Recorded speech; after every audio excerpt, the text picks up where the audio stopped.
পাহাড়ি ঢল ও ভারী বর্ষণে সিরাজগঞ্জে পয়েন্টে বাড়ছে যমুনা নদীর পানি। এতে যমুনার অরক্ষিত অঞ্চলে ভাঙন দেখা দিয়েছে।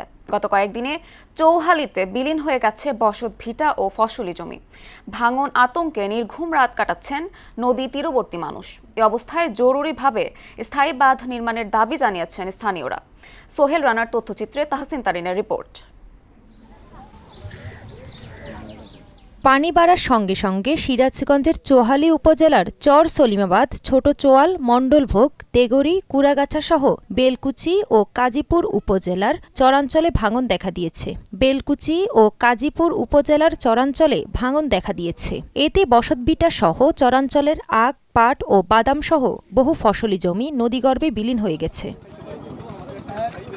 স্থানীয়রা বলছেন, দীর্ঘদিন যমুনা নদীর ভাঙন অব্যাহত রয়েছে। বিগত সরকার স্থায়ী বাঁধের আশ্বাস দিলেও তা বাস্তবায়ন হয়নি। এক এক পরিবার 10 থেকে 12 বার করে ভাঙনের শিকার হয়েছে। এতে নিঃস্ব হয়ে পড়েছেন তারা। এখন দুবেলা খাবার ও থাকার জায়গাও জুটছে না। আমরা এমনই আছি, নদীর কিনারে বাড়ি করে শোনা আমাদের কিনু পেটের বাতি আনে জোটান কষ্ট।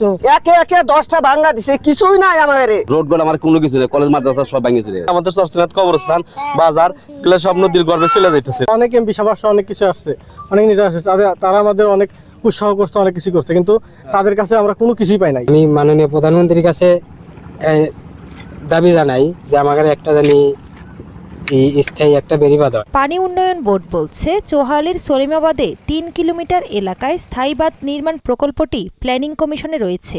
অনুমোদন হলে স্থায়ী বাঁধ নির্মাণ করা সম্ভব হবে। এছাড়া বর্তমানে ভাঙন কবলিত স্থানগুলোতে জিওব্যাগ ফেলা হচ্ছে। এই প্রজেক্টটা বাস্তবায়িত হলে ওই এলাকাটা স্থায়ী সমাধান আসবে।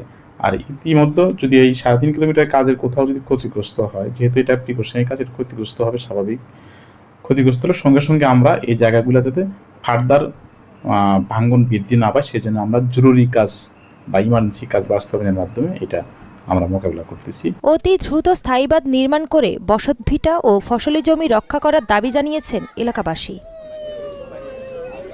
তাহসিন তারিন, মোহনা সংবাদ।